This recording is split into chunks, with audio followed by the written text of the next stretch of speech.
Yango bayebisaka biso keno makambo batu mibale bakotaka yango te.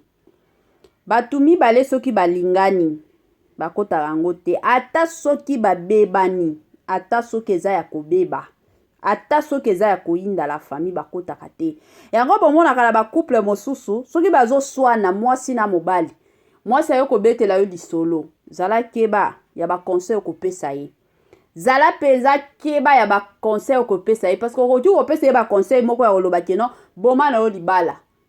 Kima na yo mobali na yo. Boma libala kizonge pa na bino. Tango akozonga na ndako makambo mosusu esalami.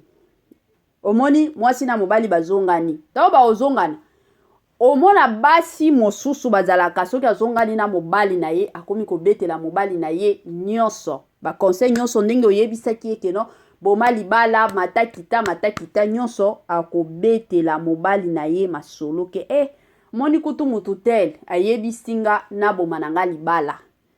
Eza kaka parce que nalingaka yo soki nalingaki yo te nalingaki nalandela conseil ya camarade na nga. Batu mosusu bazalaka bongo. Yango dans la vie il faut kozalaka toujours et encore keba. Pesa mutu conseil, pesa mutu choix na ye moko. Soki ye moko amoni keno a continuer na libala a continuer. Soki pe ye moko amona keno libala na continuer na ngate atika ezalaka bongo. Mais yo penza pesa mutu choix na ndenge moko ya kitoko ngana lobaka toujours bongo. Lelo oyo la famille toye na couple na biso le couple du moment. Couple ya Inosbi na Rebo. Ebele ya batu toyebi bango bien. Toyebi bandeko na nga ndenge baza boye basi babota mwana. Ndenge toza boye Inosbi deja a deklaraka na ye keno mama ya bana na ye mutu apona penza mama ya bana na ye eza Rebo. Alingi na ye mutu mosusu te ye kaka Rebo nde akozala mama ya bana na ye to matato kita ye kaka Rebo. Ata soki batu baboyi, ata soki mokili ningani mokili lobi keno biso tolingi Rebo lisusu te. Ya lobi ye kaka Rebo matakita bandeko na ngai. Salut cher Bouchou, salut cher abonnés, salut cher connaissances, salut surtout les amis de Étoile Lune Inès TV. J'espère que vous allez bien. Quant à moi, je suis bien, super bien par la grâce de Dieu. Chers Bouchou, chers abonnés et chers connaissances, Yalelo penza to memeli bino Rebo na Inosbi. Nini ezoleka la famille makambo nini esali keno lelo to ya kobeta masolo makambo nini esali keno lelo to ya ko solola. Avant tokota na mozindo ya makambo na biso ya lelo ekozala malamu mingi na ya ko sensibiliser batu nyonso ya sika. Toyebi ke ndenge tosalaka ba émission bongo ndenge tobimisaka ba video ya sika bato ya sika pe bakotaka. Yango toye ko sensibiliser bino. Si c'est la toute première fois ya kokota penza na chaîne na biso, chaîne moko ya kitoko, chaîne ya batoli somo. Chaîne moko ya ba analyse pas possible. Et pourquoi pas chaîne moko yaba information oyo ezanango vrai. Je vous prierai surtout de vous abonner massivement. Abonnez-vous. Cliquez aussi sur la cloche de notification pour surtout recevoir les nouveautés de notre chaîne. Aimez la vidéo, la famille, commentez et partagez. Et que ça la biso oyo penza tolobaka na biso chaque jour. Chaque minute et pourquoi pas chaque seconde. Tokos makasi.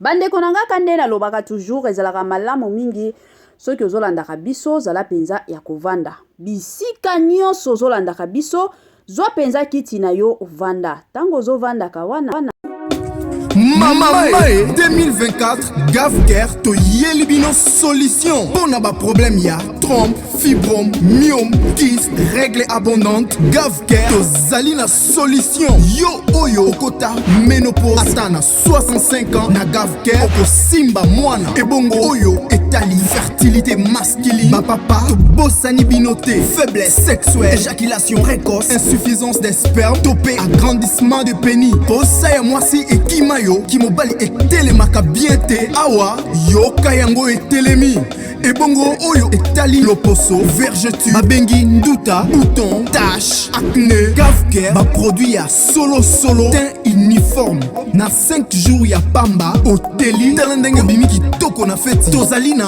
gamme complet ya kopakola ya injection ya comprimé na ya suppositoire ozali na problème ya hémorroïde interne to pe externe papa mama kaka na 2 jours ya pamba omoni changement total Pona maladie ya tension, diabète, AVC, topé, obésité, lobiko ezali, perte de poids, sans okota salle de sport. Kisi ya injection pe comprimé, na Gavker bikalibela.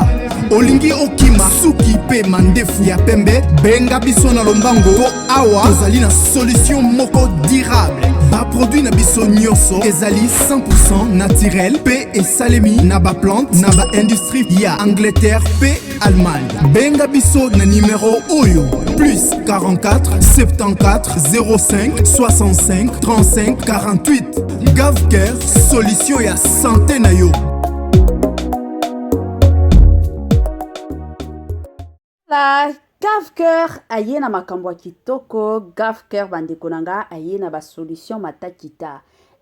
Yo obelaka mukongo pasi, muto esalaka yo pasi mikolo nyonso mukongo kutu matakita ba makambo nyonso pasi na pasi. Gavker aye na ba solution ya somo, Gavker aye na ba solution ya kafu. Gavker aye penza na ba solution ya kilikili na système moko kaka ya kitoko penza mingi makasi. Voilà. La famille kane tobetaka masolo ezalaka toujours malamu mingi bo matsaka ba volume na bino pour que boyoka nini ezoleka. Bandeko nanga eza ya kobeba. Eza ya kobeba libala ya Inosbi na Rebo ezalaka kaka matakita.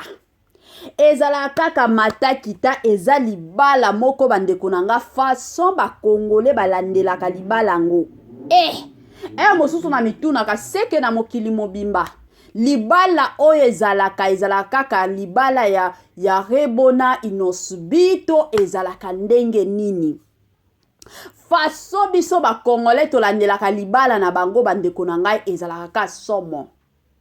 Ezalaka somo. Donc surtout kolandela vie na bango ya ba réseaux sociaux. La famille na yebisa bino plusieurs fois na loba bongo na loba bomoni bolingwa ba réseaux sociaux tolandela kango te s'il vous plaît.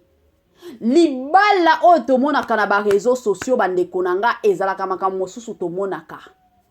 Mais réalité ezalaka oyo batu mibale ba vivraka na ndaku. Ezalaka somo ezana batu mosusu na ndako mwasi na mobali bazalaka neti bampuku na nyau basololaka na bango te ezalaka kofingana na kofingana. Mais soki babimi libanda ba photo ba video mutu nyonso alakisaka keno batu oyo balinganaka ya somo nzoka soki okoti na ndako na bango ezalaka moto ezopela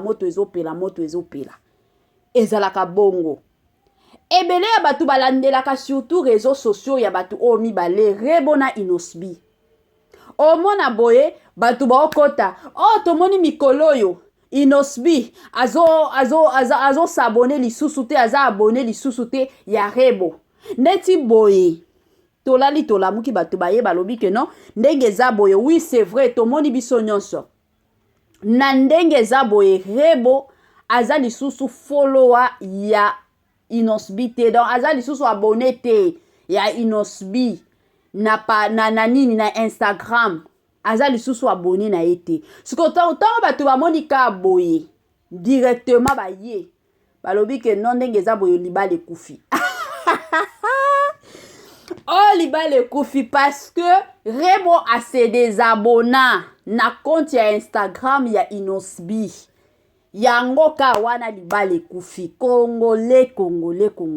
Bandeko nanga babilo mosusu totiaka mayele na biso na mesa.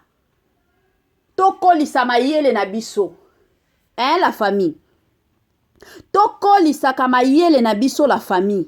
Bomoni batu o mibale Rebona nini na Inosbi baza batu moko balela buzz. balingaka na bango base. Bango mibale ka ndenge bomonaka bango bongo, balingaka bango base, pas possible.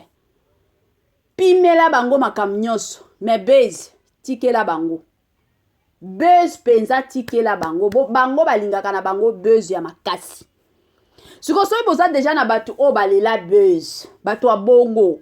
Mais soki bomoni ke non, na minute oyo, Rebo auti ko se désabonner na compte ya Inosbi. Bon, pour comprendre ka ke non bazo luka na bango base. Ba makambo toyoka yango lisusu c'était en 2023. Ezali so na ba février ka bongo. Mata.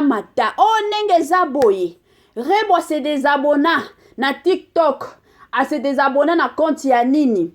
Ya Inosbi. Liba le koufi. Et après, kutu ya année passée à 2023, des ala qui somo. Rebo alongola tina ba photo na ye nyonso, ba photo ya ye na Inosbi. Alongola nyonso. Et après, yaki kozongi sango. La famille. Batu omi bale kane bomo na kabango bongo. Balinganaka somo. Balinganaka somo. Bokota na bino na masumu te. Bokota na bino na masumu te la famille. Nga na conseillaka toujours batu. Yango na yebisa ki bino na ibandeli ya émission na biso na lobi. Eza na ba makambo mosusu hein. Surtout ya batu mibale mwasi na mobali. Soki baye ko betela yo lisolo ke non. Mwasi asali, mobali asali. Mwasi asali, mobali asali. Boye baka conseil ni bo pesa. Parce que makambo batu mibale bandeko nanga. Et yaka toujours na somo. Yo koloba en tant que conseil o lingi o pesa. O sunga batu, o sunga couple moko boye lingi e kabwana. Mais na suka obima mutu mabe. Ezala bongo. Donc makambo ya Rebo penza na Inosbi. Eza makambo moko ya kokota tate. Soki bomoni Inosbi a se désabonner na ba compte ya Rebo. Botike kendeka bongo. À moins que les jours autres, bango moko baye sur les réseaux sociaux kolobakeno. En tout cas, à partir d'aujourd'hui, nazalaka lisusu mobali a rebote, nazalaka lisusu mwasi ya Inosbite. C'est le jour que oyo biso nyonso tokondimela bango. Mais aussi longtemps que nanu ba se prononcer la famille. Bandeko mosusu ba olata stress, bolongola bino ba stress na mitu. Bo vanda bo lia, bo lala. Na ndenge moko ya bien, ezalaka mwa bongo. Grand merci na balandi nyonso Étoile Nines TV. Grand merci na ba o nyonso balandaka Étoile Nines TV. Grand merci na bino nyonso bobenga abiso. De partout dans le monde, bobenga abiso, ba o nyonso bazongisaka biso na nzela. Merci na bino. Merci na bandeko o nyonso bafinga abiso. E mosuto ebisaka bino ba merci. Po mafinga na bino esalaka keno epesaka mosusu elelisaka biso, mais mosusu mingi epesaka biso courage. Courage ya makasi surtout ya continuer na musala.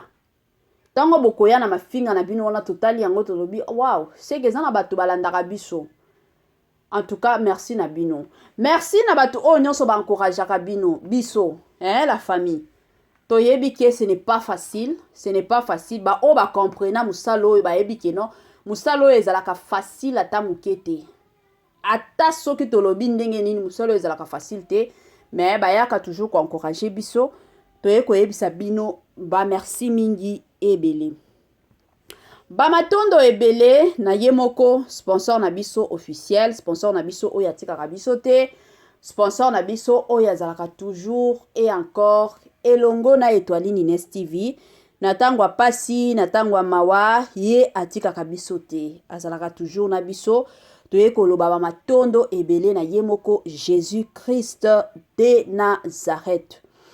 Bambote nanga na yemoko Linda Bukulu, bambote nanga na Madame Marie-Josée Chala, bambote nanga na yemoko Mama Céline Kaba na pesi bambote ebele na yemoko Madame Sidonia Siala. Bambote nanga na yemoko Madame Bijou. Na opesa bino bambote ba mama nanga chérie de partout au bolandaka Étoile Nines TV. Na ekopesa bino bambote kandenge zalaka. Bambote na mama Tina, bambote na mama Joséphine, bambote na mama Titi, Mama Eugénie Zemanga na pesi bino bambote bisika nyonso bozali na système moko kaka système ya otobetelaka masolo système na biso kaka ya tokos na système kaka ya bien penza makasi na pesi bambote na bino nyonso bolandaka biso na pesi bino bambote na système moko ya bien. La famille kane na bandolo ba makambo ya barebo na bolingo nyonso makambo ezangaka te yango nayaka toujours na mwa toli ya kopesa bato moni soki oza na relation moko boye une relation amoureuse ata soki mwa makambo komi mwa moto makambo komi mwa moto mosusu fo kotiaka yango na mutu oyebaka ke no vie amoureuse ezalaka facile te oyo tobangaka na relation amoureuse ezalaka soki mobali akomi kobeta mwasi yango wana tobangelaka parce que mobali soki akomi kobeta mwasi ezalaka lisusu bien te mobali aza supposé penza ya ko protégeaka mwasi oyo alingi mais soki mobali akomi kobeta mwasi ezalaka lisusu bien te ezalaka mwa bongo mais libala nyonso bolingo nyonso ezala oba balani avant babalana ezalaki nano matakita na ba relation ti bakomi kobalana na tango baobalana wana eza te ke no tango bauti kobalana bongo makambo nyonso okende très bien te ezalaka kaka matata ezalaka mbutu yango ezalaka toujours malamu mingi kozala surtout kozalaka toujours patiente envers mutu oyo olingi soki olingi mutu ozala na ye patiente na ndenge moko ya bien bolingo nyonso ezalaka kaka na bambutu ata babiso oyo kande tosalaka ba émission ezalaka toujours et encore toza batu na ba moment moko omoni keno awa moto epeli mais soki oza mwana nzambe bino moko boyebi bana nzambe bazalaka ta moto epeli ekitaka kaka omona epeli après 30 minutes omoni kama makambo nyonso Saint-Esprit akoti makambo nyonso kimi ekoti ezalaka mwa bongo surtout ngana koya kopesa bino conseil eza que tango okota na relation na yo amoureuse tango oza na mobali na yo na ndako ya libala botiaka nzambe au centre de votre amour botiaka nzambe au centre ya mariage na bino yango bomona na mariage na bino ata muto ye kovande pa na bino oloba bino boswanaka te bino penze ezalaka harmonie parce que Dieu est dedans, le Saint-Esprit est dedans. Ezala bongo mais soki boko vivre kaka na bolingo na bino kaka botie nzambe mopanzi bandeko na ngai yango bomonaka matata nyonso na relation amoureuse na bino ezala mwa bongo donc nzambe nanu avant makambo nyonso totia nzambe nanu liboso toyebisaka nzambe prend le devant soit au contrôle soit au centre et ozala malamu mingi bandeko nanga yango nasenga toujours na basi mutu oyo asimbaka ndako na prière ezalaka mwasi mibali basambelaka je n'en disconviens pas mais mutu oyo penza asambelaka makasi koleka moninga ezalaka nde mwasi il faut ozala mwasi ya vie de prière mwasi moko asambelaka kozala mwasi moko te keno ba distraction matakita te mwasi azalaka te keno lamuki na tongo yo wana pakata na bandako ya batu te na kilelo oyo kutu makambo ekomi bien ba YouTube oyo monaka ba mateya kandenge biso nyonso toyaka awa toye koteya kande tomonaka ba pasteur de la foi bayaka bateyi tomoni bato ebele bayaka yaka na ba mateya na bango ekomi nango bien okozala lisusu na tawana te ya okendaka na bandako ya batu pona kisongi parce que tango okendaka na ndako ya batu la famille okozwa ya camarade na yo pe akozwa oya yo ezalaka je m'excuse ezalaka bongo donc yo ozopanza ya yo camarade na yo azopanza jour bokoswana camarade akomi kobimisa nyonso ya yo akomi koyebisa bato mosusu omoni mutu tel donc ezalaka mwa bongo mais soki oza na ndako na yo batan wana ya kopanzaka makambo na yo okozala lisusu nango te. Rendez-vous à ne pas manquer le 19 mai 2024 au stade de Martyr avec le pasteur Moïse Mbiye. Bienvenue, welcome, karibu kwa wote. L'invitation est cordiale à tout le monde, la famille dans mutu nyonso openza azalaka na posa okota na mozindo ya prière. Rendez-vous le 19 la famille na stade de Martyr avec le pasteur Moïse Mbiye. Jour wana bandeko nanga, adoration sur adoration, louange sur louange. Jour wana batu oyo babelaka, batu oyo bakota ba jeune na ba jeune ba priya ba solution exactement. Jour à le 19 la famille et Kozalande Somo. Stade de Martyr. Est-ce que vous êtes prêts? Est-ce que vous êtes prêtes? Wana toromona na kaka le 19 mai na stade de Martyr avec le pasteur, le plus grand pasteur surtout de la République démocratique du Congo na stade de Martyr.